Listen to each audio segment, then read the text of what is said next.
If you take your credit card and you go shopping and you run up a large credit card debt, you're running a trade deficit with all those shops. Now, it would be pretty strange if you then blamed all the shop owners for having sold you all those things. You're ripping me off, you're ripping me off, you're ripping me off, I'm running a trade deficit. That is the level of understanding of the President of the United States. The trade deficit does not represent at all trade policies. It represents spending relative to production or earnings. We call that an identity. I teach it in the second day of my course in international monetary economics. Trump never made it to the second day. So he says, you're running a trade deficit, look, they're all cheating me. But all that's happening is the United States is outspending its national income. And you can look at the national income chart, you can add up consumption and investment and government spending, and you could subtract off gross national product, and lo and behold, what will that equal? Not approximately, exactly. That will equal the current account deficit, which is the comprehensive measure of how much you spend on goods and services versus how much you sell in goods and services. So the United States runs a current account deficit because it spends more than it produces. Why does it do that? We have a big credit card in the United States. It's called the national government. The US government spends about $2 trillion a year more than it takes in revenues. What it's doing is making transfers to the American people and to American businesses. It doesn't tax Americans for those transfers because, here's another little fact, because the congressmen that vote on the budget got into office by being paid for their campaigns by rich people who don't like taxes. So the political system says spend, but don't tax us. So we run a chronic deficit in the United States. That spending goes out either as transfer payments or goods and services, and that's more than our national income, which is about $30 trillion, and our spending is about $31 trillion. And that's our trade deficit. And for that, Donald Trump blames the world. Okay, I fail him for this if he were my student. He's my president. It's a little weirder because when he did this, in 2 days, the world lost $10 trillion of market capitalization. By the way, where did it go? Did it get transferred from here to here? No, it got destroyed. Why destroyed? Because trade, something also the President of the United States doesn't understand, is mutually beneficial. So if you stop trade, everybody loses. It's not that one side wins, the other side loses. He cannot understand that concept as a guy that traded real estate in New York. So his idea is somebody had to win, somebody had to lose. But what happened when he made this announcement was $10 trillion was wiped out worldwide. It's not that the US went up and they went down. No, everybody went down. Because the whole world system is based on a division of labor, and he's breaking that division of labor into pieces. So then people said, this doesn't make sense. Even the very rich people that gave him the money for him to get into office started saying this doesn't make sense. The hedge fund managers who were his big campaign contributors. Elon Musk, who paid for his election, became prime minister. He said this doesn't make sense.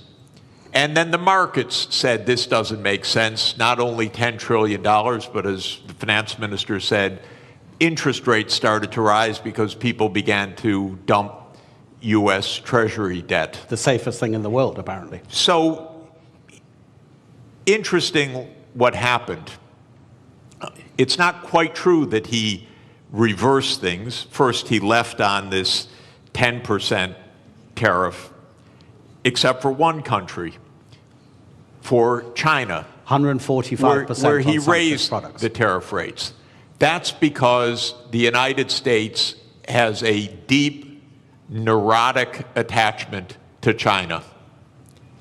The U.S. political system hates China. Why? Because China's big and successful. And so that the U.S. hates. It's a rival, it's a competitor, and so this is the one thing he left on.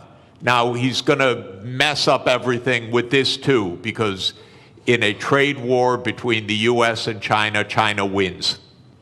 China does not depend on the U.S. market very much. It's about 12% of China's exports. China will do just fine. It's just dumb policy. There's no more, sorry to say it, there's just no more explanation to this than that. It makes no sense. Now, it raises, if I could, just one last point. How can this happen when it makes no sense? And that, people should understand, we are in one-person rule in the United States.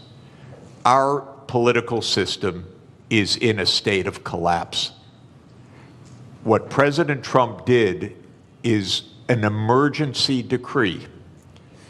Everything he does is an emergency decree. Literally, you can go on to whitehouse.gov and then follow the menu to executive decrees. And there are dozens of them. And each one starts the same way. With the powers invested in me as President of the United States, I hereby declare A, nonsense, B, nonsense, C, nonsense. Because he's king. Those powers are not invested in the President of the United States. They're invested in the Congress. You read Article 1, Section 8 of our Constitution. It says that all duties originate with the Congress. And specifically in the lower house, all legislation has to start in the House of Representatives. But the U.S., starting in 1945 after World War II, became a military state to a large extent. And so it sprinkled in its legislation emergency, emergency, emergency. And Trump doesn't have to prove anything's an emergency, he just has to say something's an emergency. So suddenly the trade deficit became an emergency, and on that basis he issues a one-person rule. Even his aides don't know what he's doing. You raise one final interesting issue, which is that the market recovered about $4 trillion when he reversed. Anyone who knew that 5 minutes before made billions. This is not the cleanest government in the world, I can tell you.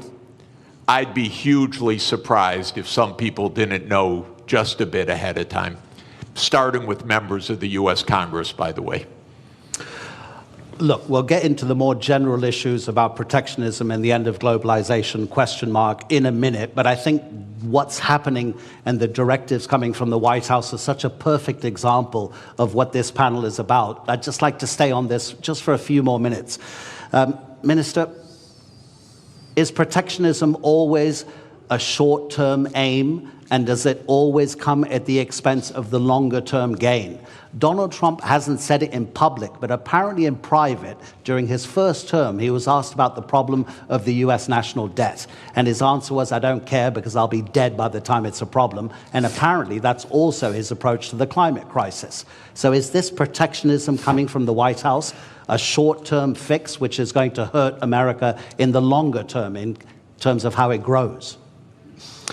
It's not a fix. It's apparently a quick fix, but it's fundamentally flawed, as Professor has very clearly stated. Look, protectionism is nothing new. If you look at post-global financial crisis, the number of annual trade restrictions have gone up dramatically. In fact, like last year, there were over 3,200 trade restrictions. That is almost 11 times higher than what it was pre-global financial crisis. So this has been a trend, but what we have seen over the past week or two is clearly a new level. This goes beyond some protectionist measures, trade restrictions. This goes into something, an all-out trade war. So that's really worrisome, because if you go back, again, if you look at 20 years to global financial crisis, global annual trade growth was 2 times world real GDP growth rate. So in a way, trade was the engine of growth. Mm-hmm. Now that engine has been slow. So if you look at post-global financial crisis, global trade growth barely kept up with real GDP, global GDP growth.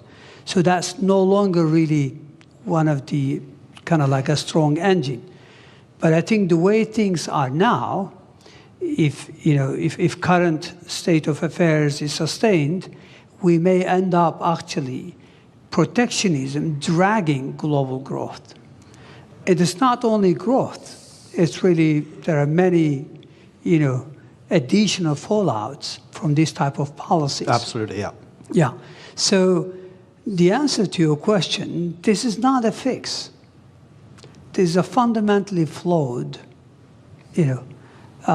policy perspective. Obviously, countries have choice. They always have a choice. But we would rather, see world moving back to rule-based, multilateral framework, where everyone benefits. I think I agree with Professor. Over 1 billion people since 1990s have been lifted out of poverty, predominantly in Asia. I'm talking about absolute poverty here. And that's largely thanks to, trade and growth associated with that trade. So it is worrisome that we are now experimenting policies that may actually reverse some of these gains, which I think were very important. 1 billion people out of absolute poverty cannot be underestimated. It's quite significant. Now, admittedly, trade do cause geographic dislocations, but the solution is not protectionism.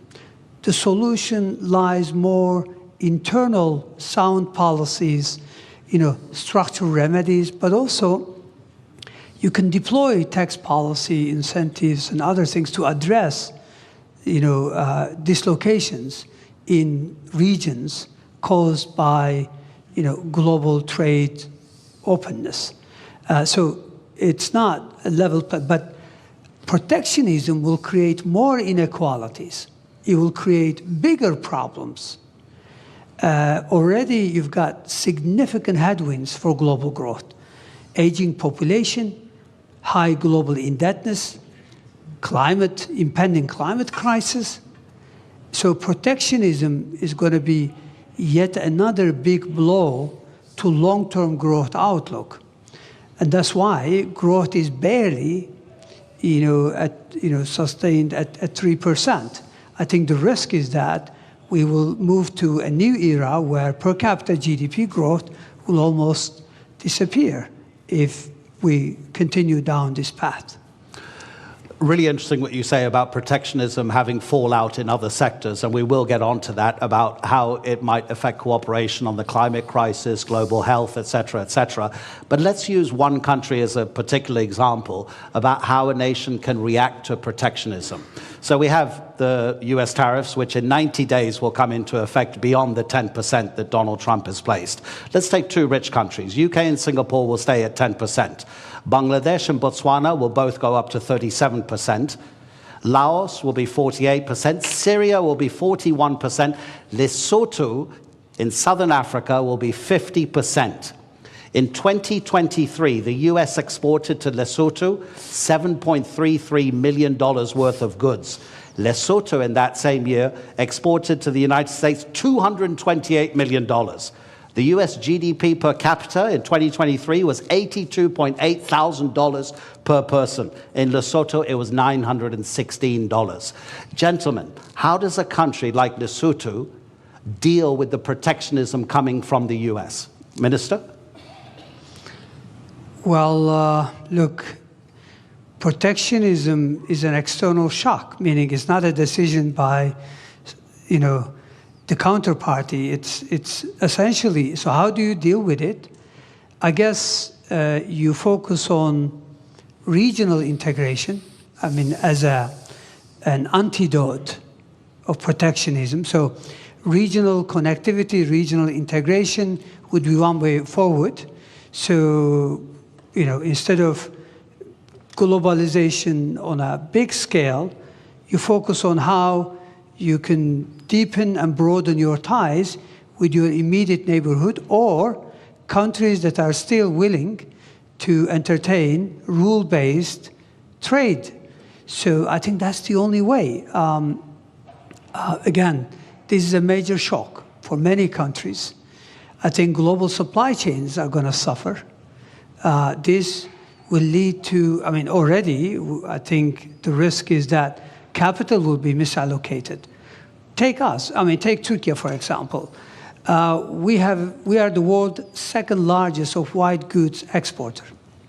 We need chips, basic ones, nothing sophisticated. We're not talking about 4 nanometers. We're talking about, 30, 40, 70 nanometers. If we're worried that countries are not going to supply that, even though it may not be the most efficient way, we may have to go into a very large capex to see if we could produce them. We are good at something. Other countries are better at something. So we would rather trade. And this is a very simple, economics, theory. Everybody benefits. So I don't think, X country or Y country, there's not much they can do except to look at ways in which they could mitigate the fallout from not being able to sell goods to the United States. But Professor, that takes a long time to arrange because, of course, the shock is immediate. You can't make deals that quickly, can you? I think the particular tariff rates that Trump announced last week that led to that financial bloodbath are not going to come back. So I don't think we're going to hear again about those numbers after 90 days. 90 days in U.S. time now is infinity. It's eternity. We'll never hear those numbers again. Where did those numbers come from? Something, again, so stupid you can't believe that any country would do this. But the idea is the following. As I said, if you want to know what your trade balance is, you earn some income, so you sell some services to somebody and you buy things. And if you spend what you earn, you're in trade balance. Technically, you're in current account balance. Now, most of us, I work for one employer, my university. So I run a big trade surplus with my university, and then I run a pretty big trade deficit with the grocery store that we buy our groceries from, and if I have to buy shoes, I run a trade deficit with the shoe store, and so forth. Trump's idea, just to add to the craziness of it, is that you should run a trade balance with everybody, not an overall trade balance, but a trade balance with everybody. So you should sell a little bit, you should work a little bit for your shoe store, you should work a little bit for your grocery store, you should go around anytime you want to shop, you trade something. I'll write you an essay if you'll sell me shoes. And you make your living somehow trying to balance your trade with all of your counterparts. Well, this is insane. This is why we have a market economy. You don't have to have balance with every transaction that you do with somebody. But what Trump said was, oh, Lesotho, they sell us more than we buy from them. So they're cheating us. That's literally what he said. Literally what he said. Okay, is it completely delusional or rhetoric? It's delusional, okay? Just so you know. It's weird. But anyway, now, then he calculated a formula. Okay, Lesotho, we have to tax them by the amount to reduce the imports from them so that we have balance with Lesotho. And then they made some absolutely stupid formula that you would not accept in a first year, third week class. It came out of the US Trade Representative's office. They probably were told, do it overnight, the boss wants it. And then they came up with a list of tariffs, country by country, based on the bilateral trade balance. You cannot make this stuff up. This is not it used to be not a Mickey Mouse country, my country. But this is Mickey Mouse. This is not, and I apologize to Mickey Mouse. He would not do this. Mickey Mouse is smarter than this. So we are in a crazy land, actually, with this. Now, it stopped for a moment. We'll never hear those numbers again. I don't know what we'll hear in 3 months. God help us, really. Because it probably won't have to do with trade. It'll have to do with something else. But we can't normalize this as what's the rationale, how to negotiate, what to do. Of course, 60 countries immediately said, we'll rebalance with you. And the President of the United States literally used the language I'm about to use. I'm quoting him because otherwise I would never say this. He said, 60 countries are coming to kiss my ass. He said that in a public speech, the President of the United States. So this is, I'm sorry, I apologize. No, but it's presidential language. Yeah. Okay? I'm only speaking at high political terms. So we cannot normalize this. We have to say no. We didn't spend 100 years on 200 years, 207 years since David Ricardo put forward the idea of comparative advantage, okay? And we have been building the trade system since the ruins of World War II for 80 years. And we have been building the World Trade Organization, which the US led the creation of, I think it's fair to say, for 31 years. This should not be normalized to try to figure out what is the theory of this.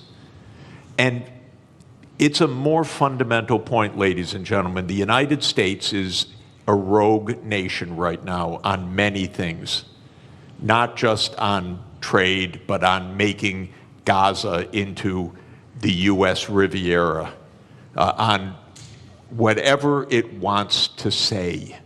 It's a little bit of a rogue nation. For the world to hold together, the rest of the world has to say, we're not going down crazy lane. We're going to be responsible. We're going to go to the UN. We're going to go to the World Trade Organization. We're not going to get into this downward spiral. Because if we normalize craziness, there is no way out. You mentioned Mickey Mouse, but there's a kind of a theme here from Bloomberg, the news agency. These are its headlines in the morning and the afternoon of Tuesday, Wednesday, and Thursday. Tuesday morning, this is madness. In the afternoon, a clown show. On Wednesday, stocks keep falling. In the afternoon, could have been worse. Thursday morning, assessing the damage. Thursday afternoon, Trump blinks. Minister, and by the way, if I may, because it's interesting, because I'm living in this crazy world, the Secretary of Treasury then, with all deference to a person who has a very hard job, he says, this was planned all along when Trump dropped this. Can you imagine? He couldn't say anything else, though. Well, yeah, I know, but to hear this from your Treasury Secretary is not also reassuring, because all you hear is a crazy land rather than what we need to hear, which is rationality. Okay, so let's make it more general for the moment. And by the way, ladies and gentlemen in the audience, I'll give you a few minutes at the end if you want to ask our two panelists a question. We'll try to get a few questions in from the audience. So to broaden it out, Minister, as the professor says, and pretty much everybody agrees, protectionism doesn't make economic sense because in the longer term, it's going to cost everybody. So what's driving increasing protectionism, not just in the United States, but in other nations as well? Because if it doesn't make economic sense, does it mean it then becomes a political statement from the person imposing that protectionism to almost appear as like a nationalist moment to bring people towards that decision maker politically rather than economically? Well, it's easy to explain. I think what is driving the current, what seems like a fundamentally flawed policies is, first of all, let's set the scene. I mean, there's a geostrategic competition between China and the United States. We know that. China has what it takes to become a superpower because it has human capital, it has state-of-the-art infrastructure, and now it's catching up in technology. The United States considers itself as the hegemon power. So we know from history there's always been tensions between existing superpowers and emerging ones. It doesn't have to end this way, meaning in a trade war or any other wars, but it does in the past. I mean, history tells us that we more frequently see tensions rather than cooperation. So what lies behind this? Very simple. Go back to 20 years ago, roughly speaking. China accounts for about 8% of global manufacturing. Today, China accounts for more than 30% of global manufacturing. Who lost ground? United States, European Union, and Japan. United States clearly also sees this. Again, go back to 20 years ago and just visualize a world map. Which country commands as the main trading partner of the rest of the world? Maps are all over the place. Clearly, it was the United States 20 years ago. Today, it's China. Now, normally, the way you would respond, the way I would respond, is that, look, we need sound policies, structural reforms to regain ground.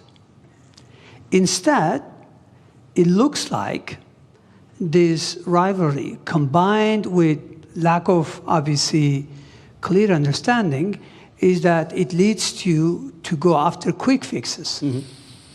And quick fixes, which is also to do with populism, nationalism, is to blame others and is to present it in a simple fashion. The reality is you have to be more competitive. You have to invest in upskilling, reskilling your population. You have to invest in your infrastructure. And you have to, there's a lot of, there's a long list of homework. But those are politically difficult to deliver. They take time, and they're difficult. So structural policy has been lacking in most countries. And when you can't deliver structural transformation, then you rely on monetary policy to fix things. Monetary policy in many parts of the developed world have been doing the heavy lifting over the last couple of decades in the face of difficulties. So my point here is that I think we know what drives it is losing ground. But how do you regain ground? Again, the sophisticated way would be to do the right thing and deliver on reforms. The easy way would be to blame everyone else and come up with high tariffs as a fix.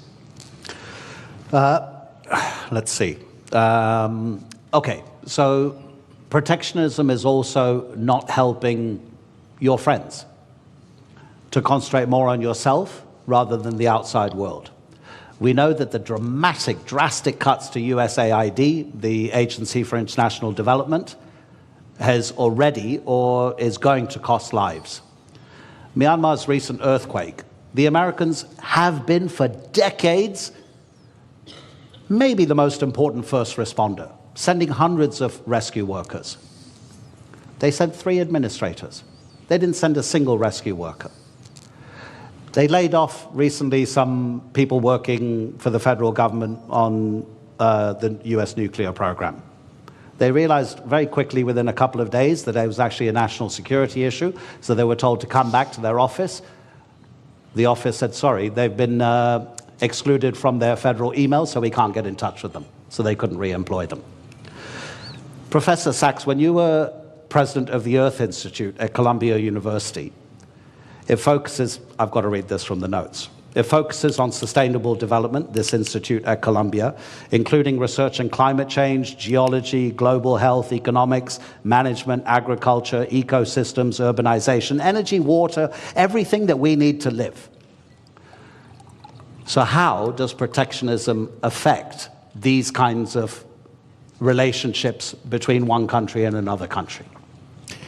Yeah, It's actually deglobalization. I want to answer that by continuing on with the brilliant explanation that the minister just gave about the hard stuff and the easy stuff. Yeah.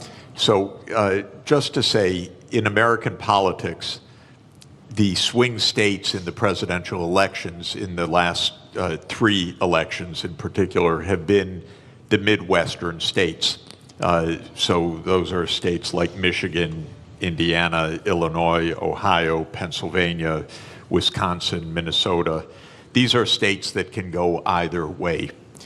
And those states did suffer a decline of employment in manufacturing, not only or even mainly because of trade, but also heavily because of automation over the last 40 years. I come from Detroit, which is Motor City, used to be, and I used to go when young on school field trips to see the assembly lines, and there were actually workers on the assembly line. But now if you go to an automotive plant, it's all robots, very, very few people inside. That's not because the jobs went overseas. In that case, that's because the assembly line itself became an automated phenomenon. So Trump is giving an answer to those swing states. It's China's fault. It's Mexico's fault. It's Lesotho's fault. What the minister said is really important, that when he said that trade benefits the economy, but it could hurt some sectors. And what you do is not stop the trade, but you make sure that you pull everyone along, maybe in a regional policy, or maybe in job reskilling, or maybe in some other kind of public investment or education policy. Here's where the US really failed over the last 40 years. We let the inequalities widen and widen, partly because of automation, partly because jobs did go overseas, but for the right reason. They had comparative advantage in those jobs. Skilled people got better and better salaries. Lower skilled people had their living standards fall. The gap widened. By the way, not just the income gap, the life expectancy became 10 years or more. So many of our epidemics, so many of our social problems relate to this widening inequality.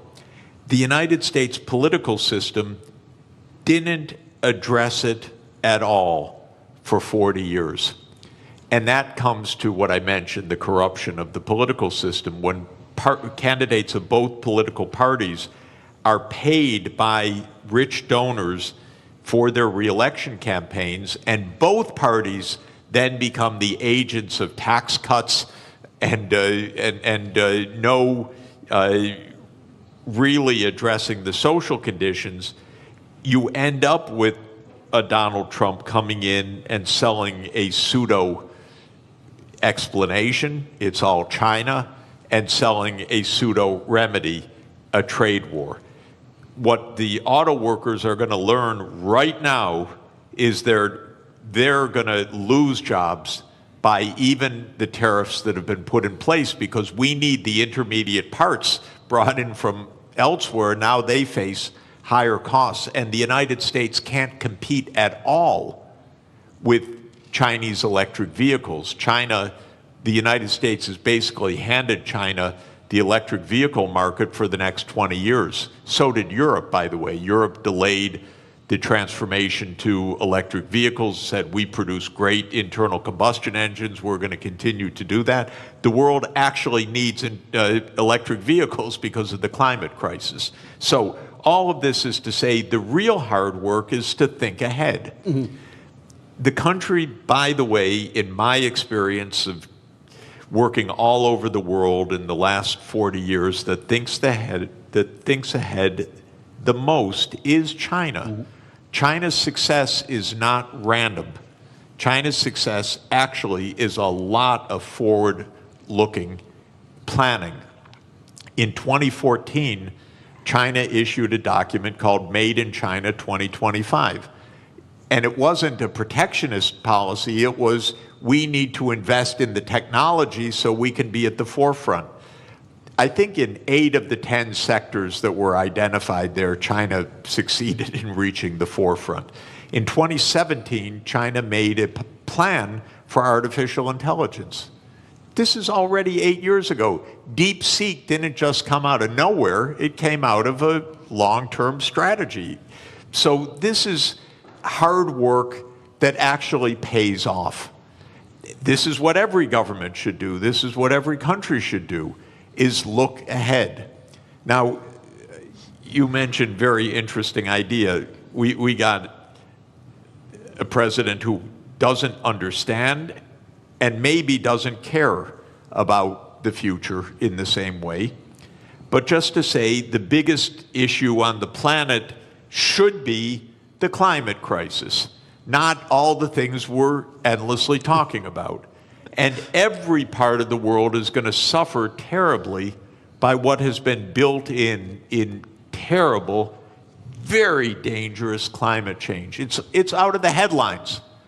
But, you know, I had a very difficult job. I was the director of an institute with 300 climate scientists for 14 years, some of the world's leading climate scientists. The reason it was a hard job is that every week they came up and told me, it's worse than we thought. They would give me endlessly grim news. And the lead climate scientist at Columbia University is a man named James Hansen, who I regard as the world's leading climate scientist. And he produced a study in January that said it's much worse than we have thought. The world's temperature has gone up by 0.3 degrees Celsius in 3 years. We have had 21 months of the last 22 above 1.5 degrees. That's the new baseline, by the way. That's not because of an El Nino effect. That's the new baseline. We already blew the limit that we set 10 years ago in Paris that we said we would not exceed. We're already above it. And what Hansen says is we're rising at an accelerating rate. Now the average rate is probably between 0.3 and 0.4 degrees Celsius per decade now on average. So we'll be at 2 degrees excess. What all of this means is profound danger 20 years from now, 25, 30, but we're already seeing terrible danger today. I don't want to minimize what's already happening. Los Angeles burned down, massive forest fires in Korea last week. It's everywhere. My wife and I are nonstop traveling. Every single place we go is some kind of climate crisis, literally. It's a drought, it's floods, it's heat waves, it's pest infestations, it's forest fires. And the sea level is going to rise by many meters, which is not great for Istanbul, by the way, and not great for coastal areas. It's very dangerous what is built into the system. Now, what is Trump's answer for this? Yesterday, King Donald issued an executive decree to bring back coal. It's willful destruction of well-being, willful. And that is, again, he pulled out of the Paris Agreement. What I'm hoping, ladies and gentlemen, is the other 192 members of the UN have to say, no, we're not entering a crazy land. We're going to take care of our future. Right now, I live in a crazy land. But the rest of the world has to avoid the crazy land, has to avoid normalizing this. I don't know if any of you saw it during the height of the coronavirus pandemic. An Australian artist, cartoonist, drew a cartoon which had the first tidal wave, kind of a tsunami of economic recession. There was a bigger tidal wave tsunami behind it, which was COVID-19, and then a huge one over both of them, which was the climate crisis. So get ready, I'll give you a chance to ask a few questions, but I just wanted to address one final issue to the minister. And I was getting a bit depressed, Professor, when you were talking about that. I tell my kids since they were born, they're now 21 and 19, live anywhere you want in the world, but don't live near the coast or near a river. The professor is saying that the climate crisis is going to be one of, probably, I'm kind of, putting words into your mouth, Professor, that deglobalization, if it becomes more and more of a popular sentiment and policy, the climate crisis will be affected because of a lack of cooperation through deglobalization. Minister, what other big dangers do you see if the trend of deglobalization gathers pace? Well, as I mentioned earlier, in addition to the impending climate crisis, which could have a devastating impact on the future of humanity, I think we are faced with significant headwinds that already exist, but some of them could become more complicated. One of them is high global indebtedness. Mm-hmm. If protectionism clearly goes the way it is today, meaning if we really go into these trade wars, and if this leads to higher inflation, even for a couple of years, if that's the case, then that means long-term interest rates are likely to rise. And if that is so, then many countries are already struggling to manage their debt service. You know, global indebtedness, if you look at it, overall indebtedness was 328% last year. 328% of GDP. Yeah. This is huge. When interest rates are very low, no big deal. But when rates go up, clearly that's a big issue. I mean, look at the Turkish scene. Yes, we've had a, domestic, domestic issue that led to some market turbulence. But what happened post-April 2, CDS have gone through the roof. CDS are country risk premium. Our external bond yields, 10-year, 5-year, they all gone up significantly on the back of these tariffs.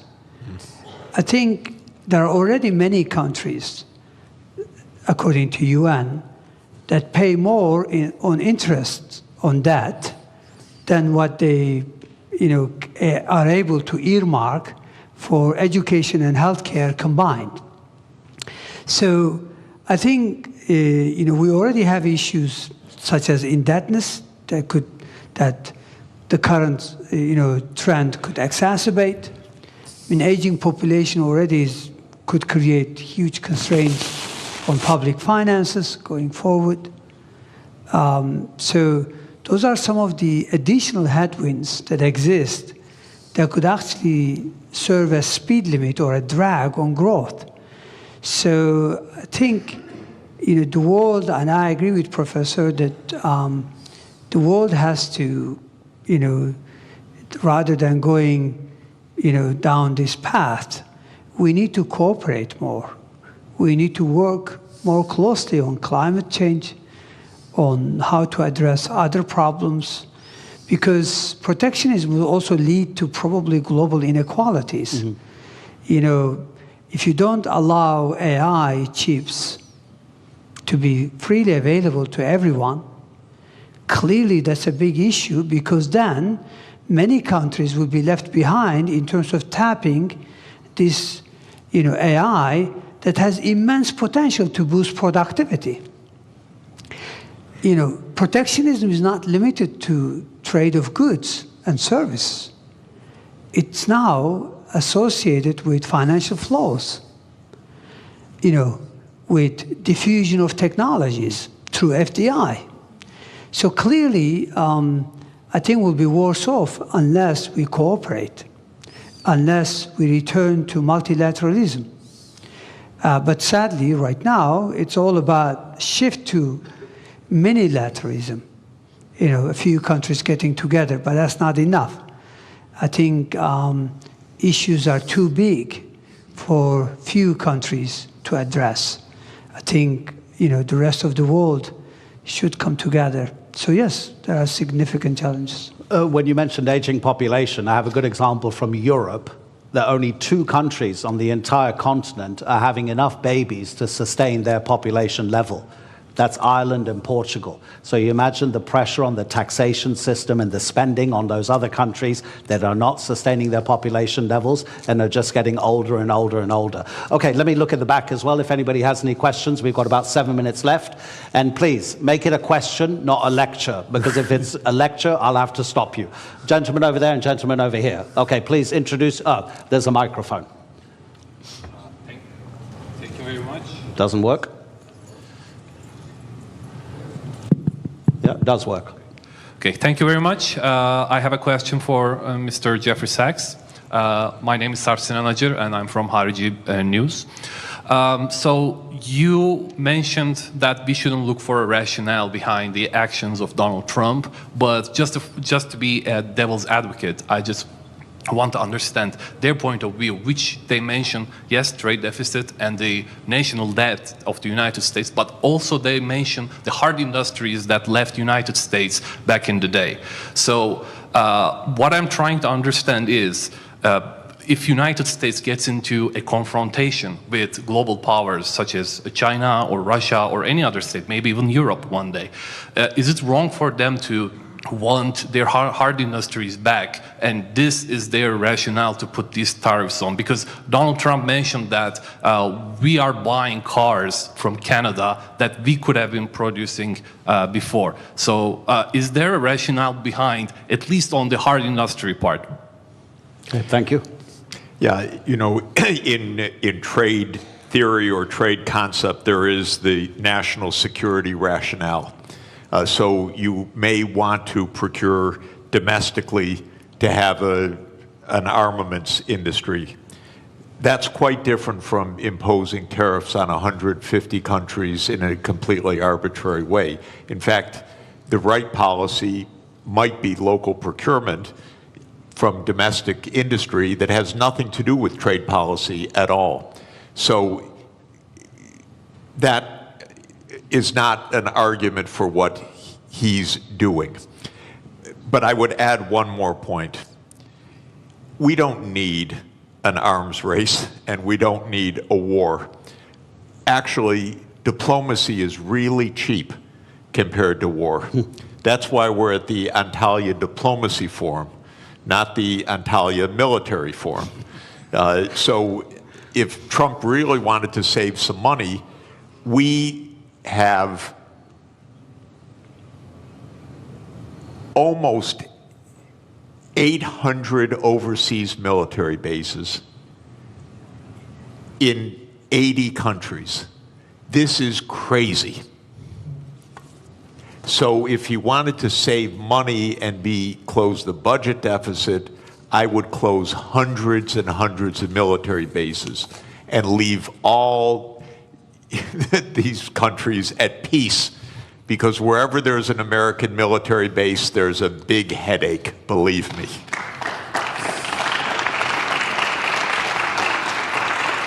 Sir, okay, is your question to the finance minister? Is your question to the finance minister or to the professor? Because I want to even things up. I would come back to you if it was for the professor, but if you, okay, let's address it to the finance minister.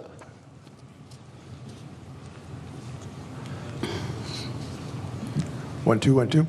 My name is Riel Miller, formerly of the OECD, formerly of UNESCO, and formerly an advisor to finance ministers, so I can address my question to a finance minister.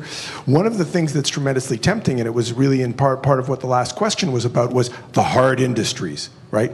So now let's go back to being an extractive economy. Coal mining, you know, in Canada, I'm Canadian originally, beaver skins, right, that we sent over. So resources, right? Now, we have seen in the past, historically, when there was a move from natural resources to manufacturing, it was quite difficult for the society and the politics to change, because the oligarchs of resources were not the oligarchs of manufacturing.